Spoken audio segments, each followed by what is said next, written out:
Welcome to my channel. आज हम partnership topic पढ़ेंगे।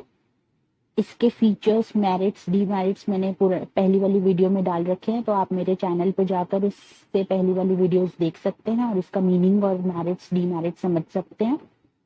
आज हम पार्टनरशिप के कुछ टाइप्स ऑफ पार्टनर्स पढ़ेंगे और फिर कुछ पार्टनरशिप डीड के बारे में भी पढ़ेंगे। तो स्टार्ट करते हैं। ये कुछ टाइप्स ऑफ पार्टनर्स हैं। सबसे पहले हमें ये चीज इसमें याद रखनी होगी कि टाइप्स ऑफ पार्टनर्स में हमें 4 चीजें जरूर बतानी होती हैं। सबसे पहली कि जो भी पार्टनर्स हैं वो कैपिटल लगाते हैं या नहीं लगाते हैं। दूसरा, पार्टिसिपेशन इन द मैनेजमेंट। तीसरा होता है कि वो प्रॉफिट और लॉस को शेयर करते हैं या नहीं करते हैं। और चौथा होता है कि उनकी लायबिलिटी कैसी होती है, लिमिटेड या फिर अनलिमिटेड। ये 4 चीजें हमें हर एक पार्टनर में बतानी होती हैं कि उन पार्टनर में वो इस सब चीजों का किस तरीके से यूज करते हैं या नहीं करते हैं।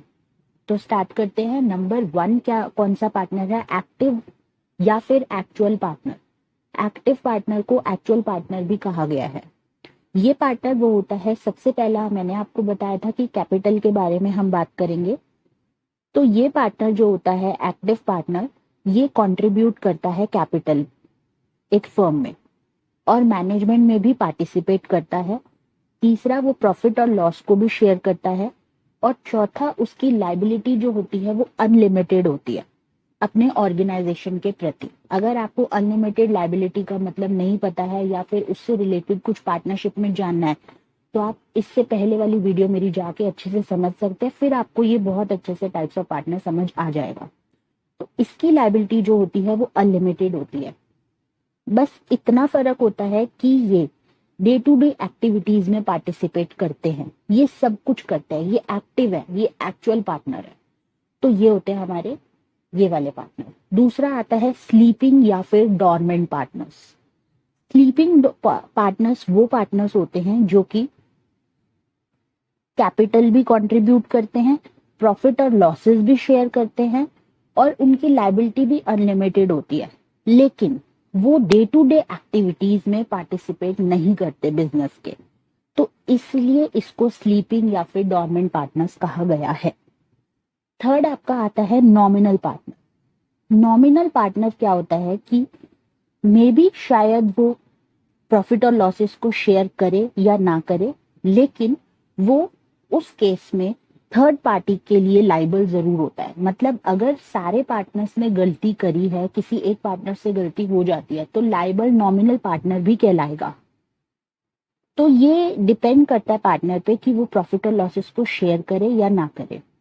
लेकिन ये अपना नाम जो है वो अलाउ करता है कि वो फर्म इसका नाम यूज कर सके, लेकिन ये कैपिटल नहीं लगाता है।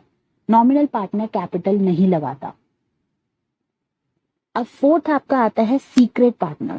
सीक्रेट पार्टनर कौन होता है कि जो कैपिटल तो लगाता है फर्म में और मैनेजमेंट के डे टू डे एक्टिविटीज में पार्टिसिपेट भी करता है, प्रॉफिट और लॉसेस को भी शेयर करता है, लायबिलिटी भी उसकी अनलिमिटेड होती है। ये 4 चीजें तो हमें हर पार्टनर में बतानी ही बतानी है।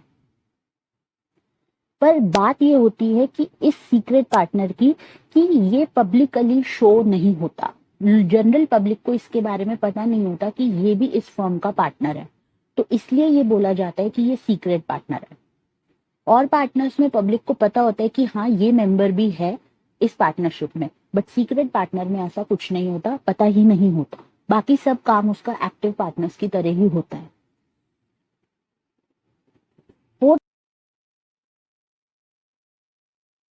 Partner by estoppel. Partner by estoppel होता है कि वो पार्टनर होता है जो कि फर्म के डेट के लिए लाइबल होता है, क्योंकि थर्ड पार्टी के केस में भी वो पार्टनर माना गया है, हालांकि वो कैपिटल कंट्रीब्यूट नहीं करता। तो इसको हम कहते हैं पार्टनर बाय एस्ट्रॉपल।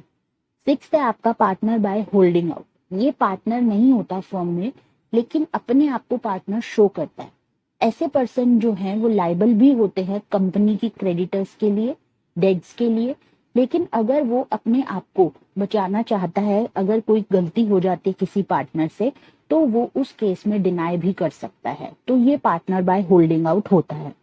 एक टेबल आपकी बुक में गिवन है टाइप्स ऑफ पार्टनर्स एनसीईआरटी में, वो बहुत अच्छे से बताया गया है कि किस पार्टनर का हम कैपिटल कंट्रीब्यूशन होता है, मैनेजमेंट एक्टिविटीज में वो पार्टिसिपेट करता है या नहीं करता है, और प्रॉफिट और लॉसेस को वो शेयर करता है या नहीं, और लाइबिलिटी उसकी कैसी होती है। तो उस टेबल से बहुत अच्छे से क्लियर हो जाएगा आप लोगों को कि टाइप्स ऑफ पार्टनर्स में हमें क्या क्या लिखना होता है। अब नेक्स्ट चलते हैं। नेक्स्ट आपका आता है कि कुछ पार्टनरशिप जो होती हैं वो एक ड्यूरेशन के बेसिस पे होती है और लाइबिलिटी के बेसिस पे होती है। कुछ पार्टनरशिप ऐसी होती है, तो ड्यूरेशन के बेसिस पे वो होती है पार्टनरशिप एट विल और पार्टनरशिप और पर्टिकुलर पार्टनरशिप। तो पार्टनरशिप एट विल क्या होता है? ये टाइप की जो पार्टनरशिप होती है ये पार्टनर्स की विल पे होती है, मतलब ये जब तक पार्टनर्स चाहें इस पार्टनरशिप को चला सकते हैं और जब वो चाहे इसको डिसॉल्व कर सकते हैं। इसमें उन पे कोई जोर जबरदस्ती नहीं है कि इस टाइम तक ही उनको चलानी है, वो जब तक चाहे उसे पार्टनरशिप को चला सकते हैं, कंटिन्यू रख सकते हैं, और जब चाहे अपने आप को पार्टनर बनने से उस फर्म से हटा सकते हैं। फिर दूसरा आता है पर्टिकुलर पार्टनरशिप। पर्टिकुलर पार्टनरशिप क्या होता है कि एक पर्टिकुलर प्रोजेक्ट के लिए जो पार्टनरशिप बनी होती है, जब वो प्रोजेक्ट कंप्लीट हो जाएगा तो वो पार्टनरशिप भी डिसॉल्व हो जाएगी, तो इसे हम बोलते हैं पर्टिकुलर पार्टनरशिप। लेट्स से कि कंस्ट्रक्शन ऑफ ए बिल्डिंग, अगर एक बिल्डिंग बनाने के लिए एक पार्टनर्स ने कुछ आपस में डिसाइड किया कि वो आपस में पार्टनर्स बनेंगे और पार्टनरशिप करेंगे, तो उस केस में जब वो बिल्डिंग कंप्लीट हो जाएगी उसकी कंस्ट्रक्शन, तो वो पार्टनरशिप डिसॉल्व हो जाएगी, वो सारे पार्टनर्स विड्रॉ कर लेंगे और हट जाए। फिर कुछ क्लासिफिकेशन होती है टाइप्स ऑफ पार्टनरशिप की on the basis of liability. सबसे पहला है जनरल पार्टनरशिप और दूसरा है लिमिटेड पार्टनरशिप। अब ये जनरल पार्टनरशिप क्या होता है? जनरल पार्टनरशिप बेसिकली बिल्कुल ही एक्टिव पार्टनर्स की तरह ही होता है, नॉर्मल पार्टनरशिप जिसे बोलते हैं, कि जनरल पार्टनरशिप में जो लाइबिलिटी होती है वो पार्टनर्स की वो अनलिमिटेड होती है। पार्टनर्स जो हैं आपस में मैनेजमेंट एक्टिविटीज में पार्टिसिपेट करते हैं और एक दूसरे के लिए बाइंड भी होते हैं कि अगर एक पार्टनर ने गलती करी है तो उसका भुगतान औरों को भी भुगतना पड़ेगा। लेकिन इसमें एक चीज जो है वो अलग होती है, वो क्या होती है? Registration of the firm. इस केस में, जनरल पार्टनरशिप के केस में, जो फर्म का रजिस्टर करना है वो ऑप्शनल होता है, वो पार्टनर्स पे डिपेंड करता है कि वो उस फर्म को रजिस्टर कराना चाहते हैं या नहीं। और इसकी एग्जिस्टेंस यानी कि फर्म की एग्जिस्टेंस भी डिपेंड करती है किन सब चीजों पे, कि अगर जैसे कि दो पार्टनर हैं और अगर किसी एक की डेथ हो जाती है या फिर वो इंसॉल्वेंट हो जाता है या फिर वो रिटायर हो जाता है, तो उस केस में पार्टनरशिप जो है वो डिसॉल्व हो जाती है। तो एग्जिस्टेंस भी इसमें बहुत मैटर करती है। इसमें दो चीजें हैं, एक रजिस्ट्रेशन और एक एग्जिस्टेंस। दूसरा आपका आता है लिमिटेड पार्टनरशिप। लिमिटेड पार्टनरशिप में ये होता है कि अगर 4 पार्टनर हैं तो उसमें से किसी एक की लाइबिलिटी जो है वो अनलिमिटेड होगी, बाकी सबकी लिमिटेड होती है, इसलिए हम इसको लिमिटेड पार्टनरशिप बोलते हैं। पर इसकी जो एग्जिस्टेंस है, इस पार्टनरशिप की जो एग्जिस्टेंस है वो इस सब चीजों पे डिपेंड नहीं करती कि किसी एक पार्टनर की डेथ हो जाती है या फिर कोई एक पार्टनर इंसॉल्वेंट या रिटायर हो जाता है, इन सब चीजों पे डिपेंड नहीं करती लिमिटेड पार्टनर्स के।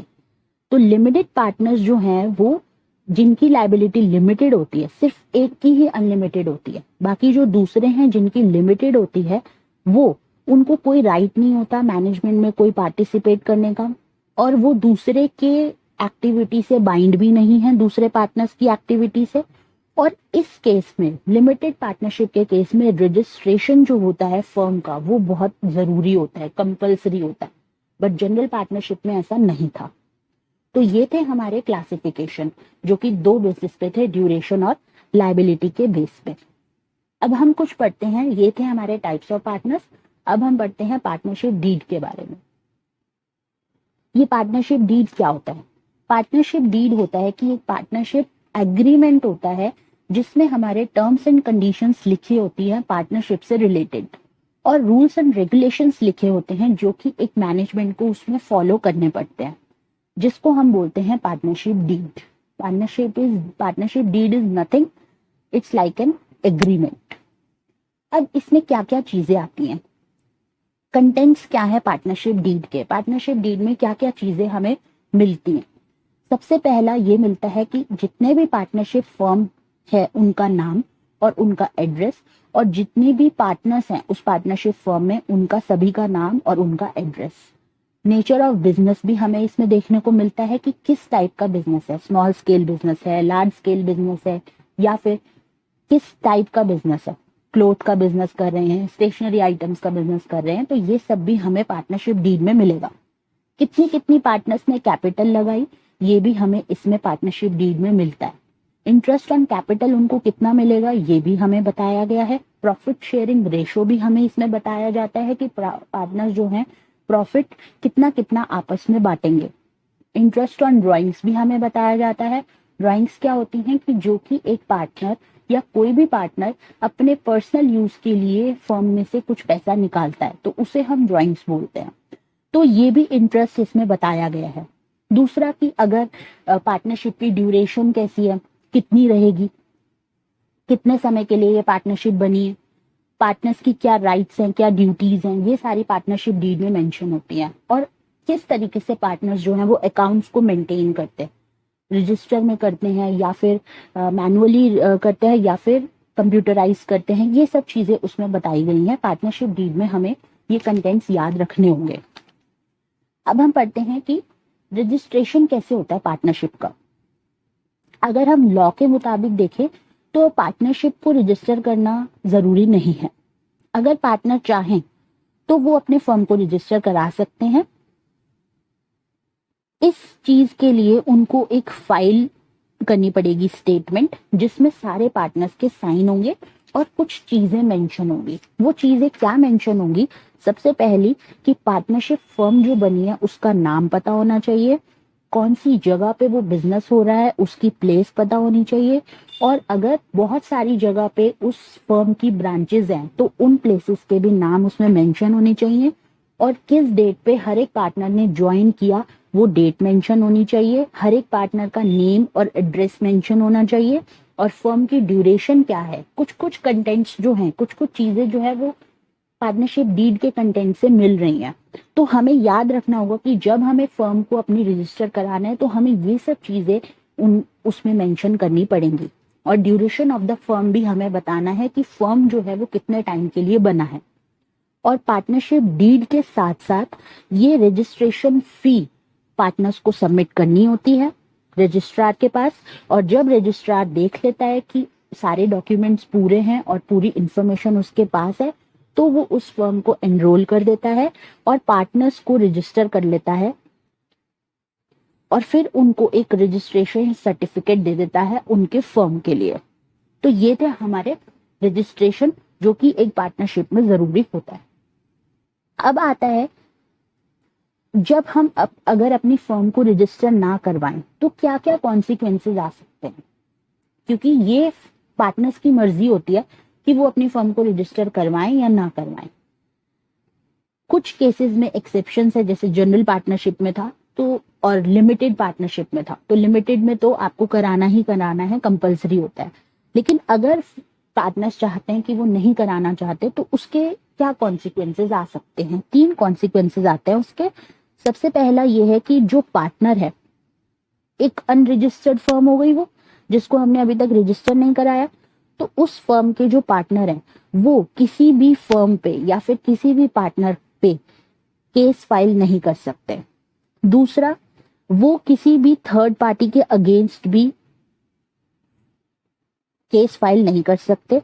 और तीसरा ये होता है कि वो किसी पार्टनर पे भी आपस में किसी पे केस फाइल नहीं कर सकते। तो ये कॉन्सिक्वेंसेज आते हैं।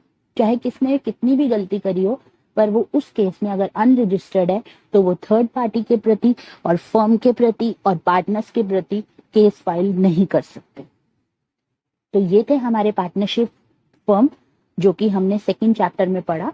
अगर आपको पार्टनरशिप का मीनिंग, फीचर्स ये सब समझना है तो आप मेरी इससे पहले वाली वीडियो जाके देख सकते हैं। नीचे हम डिस्क्रिप्शन में आपको लिंक भी दे देंगे। तो अगर आपको इन सब चैप्टर्स के फुल वीडियो लेसन्स, पूरे कोर्स के और फुल पीडीएफ नोट्स चाहिए तो आप हमें नीचे दिए गए ईमेल पर कांटेक्ट कर सकते हैं। अगर आपको किसी पर्टिकुलर टॉपिक पे भी वीडियो चाहिए तो आप नीचे कमेंट सेक्शन में हमें लिख के बता सकते हैं। अगर आपको ये मेरी वीडियो पसंद आई तो प्लीज़ इसे लाइक करें, ज़्यादा से ज़्यादा इसे शेयर करें और मेरे चैनल को सब्सक्राइब करें, बेल आइकन को प्रेस करें जिससे कि नेक्स्ट वीडियो डलते ही आपके पास नोटिफिकेशन आ जाए। तो नेक्स्ट क्लास में एक नए टॉपिक के साथ मिलेंगे। Thank you.